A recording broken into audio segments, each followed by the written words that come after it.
time and attention. Won't you give some of it to me?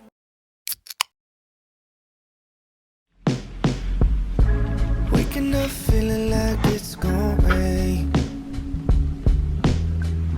It's sunny out but it just comes in waves. When you ask me if I'm okay, Ôi, nhìn thật là vòng vàng châu báu.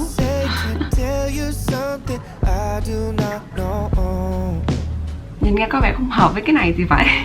Hồi trước Nga có thử mua một số đồ trang sức ở trên AliExpress, cụ thể là cái đôi bông tai này nè. Thì lúc mà mua Nga không nghĩ là chất lượng nó sẽ tốt đâu, bởi vì AliExpress mà. Nhưng mà khi nhận á thì trời ơi, chất lượng rất là ok luôn. Đôi này là bạc 925 xi vàng. Nga thấy ok quá cho nên là Nga đặt thêm ở cái cửa hàng đó trên AliExpress một số đôi màu vàng khác. Ví dụ như đôi này nè, Nga đang đeo trên tay nè. Đây là một cái đôi hút đơn giản thôi và nó có một cái nút thắt ở trước. Nga sẽ thử đôi tiếp theo. Đây là một đôi hình dáng nó cũng lạ lạ. Nó có một cái viên ngọc trai nhỏ xíu ở phía trước. Lại một đôi nữa nhìn cũng tương tự cái đôi hồi nãy nhưng mà nó đơn giản hơn và nó không có ngọc trai.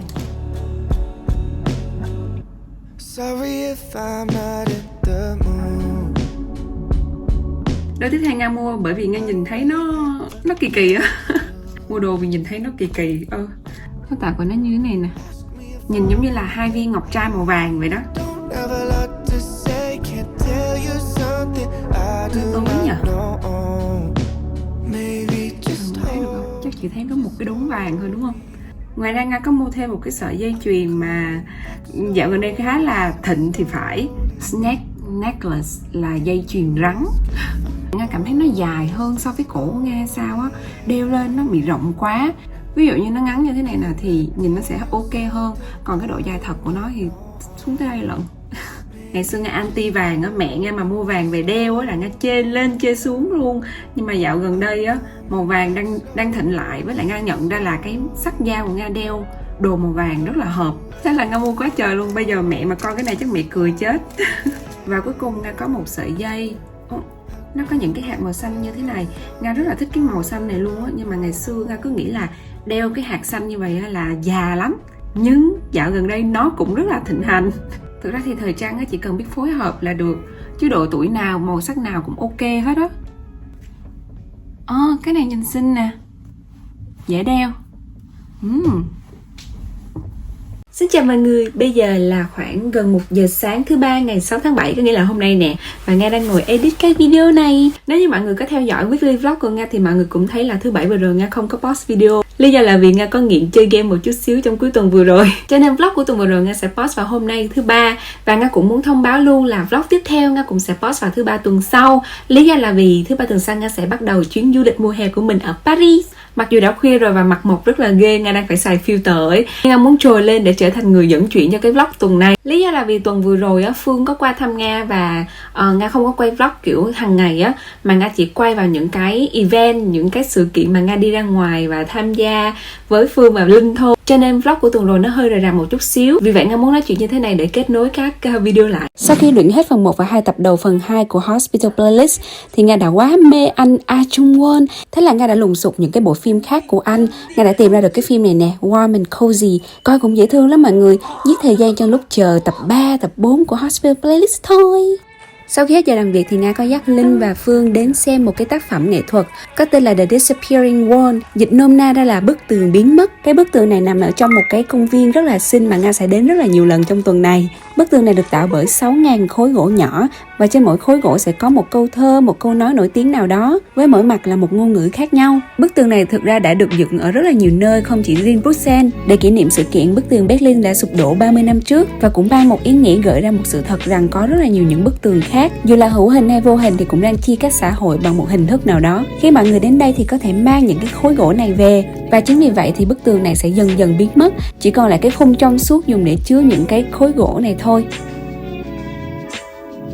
3 ngày sau thì Nga có quay lại cái công viên này để tham gia một sự kiện khác. Thực ra đây không phải là một sự kiện đơn lẻ mà là một chuỗi sự kiện diễn ra hàng tuần, hàng ngày trong mùa hè này. Nó có tên là The Citizen Garden Concert. Mỗi ngày vào một khung giờ nhất định bạn có thể đến đây để thưởng thức âm nhạc cổ điển, được trình bày bởi nhiều nghệ sĩ khác nhau và mỗi ngày là một loại nhạc cụ. Những buổi hòa nhạc mini này hoàn toàn miễn phí và bạn có thể tham khảo lịch biểu diễn ở link phía trên này nha.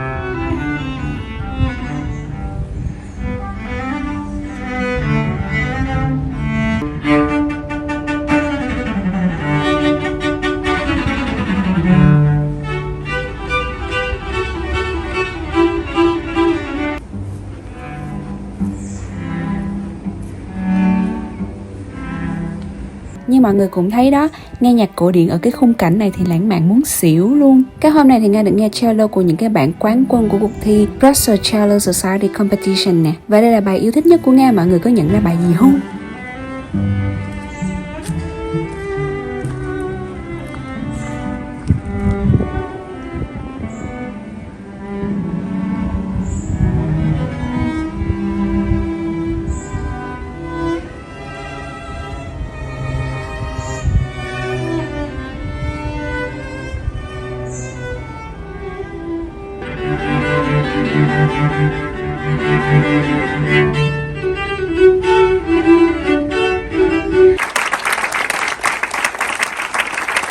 Đoạn này là Nga bắt chước kiểu chào của các anh ở trên đó nè.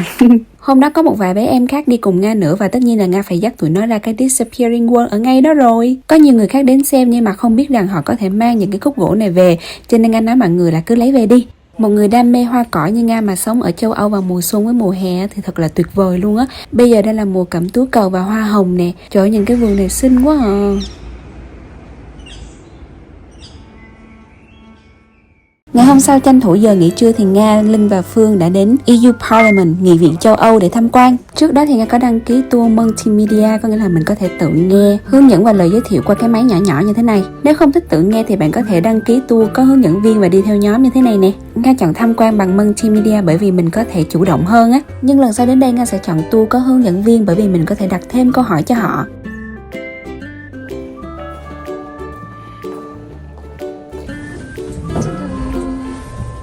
Bây giờ mình sẽ đi lên lầu 4.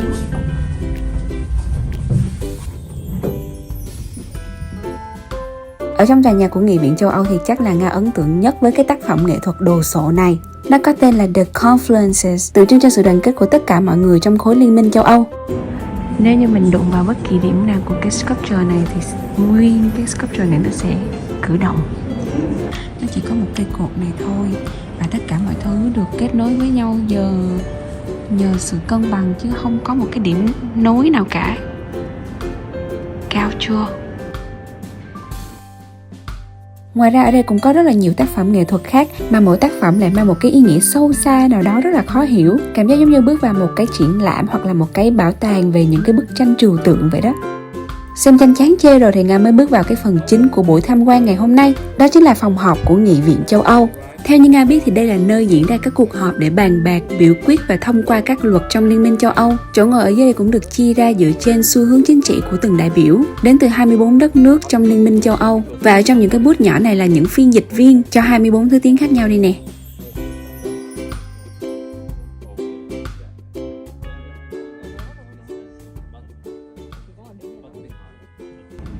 Nga mới chụp hình để gửi qua cho ông Ngọc. Dạ thưa Phương à.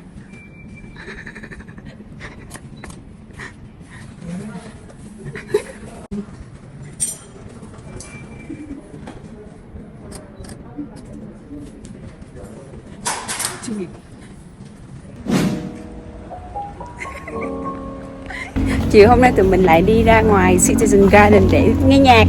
Và hôm nay sẽ là session nhạc violin của một chị họ Hoàng, chắc là người Trung Quốc. Thật hả? Khoan. Khoan hả? Họ hàng của mình đấy.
Xong rồi bây giờ tụi mình sẽ đi về để bắt đầu xem trận đá bóng giữa Ý và Bỉ.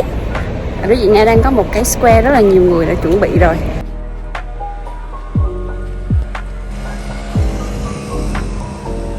Ở đây có nhiều quán cà phê với lại bia lắm. Người ta ngồi để chuẩn bị qua đá banh đấy.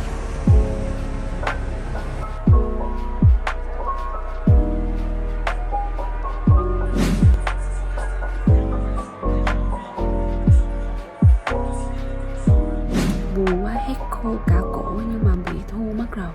Nhưng mà sao ở ngoài người ta vẫn đi bảo mầm ta? Đây là chân dung người con gái buồn vì bị thua. Thua rồi thì mình switch thôi. Và kể từ giây phút đó Nga đã trở thành con nghiện game Zelda của Nintendo. Ôi thật là ngại mà. Video của tuần này đến đây là hết rồi. Cảm ơn mọi người đã theo dõi đến cuối video. Và hẹn gặp lại mọi người trong video tiếp theo. Bye bye.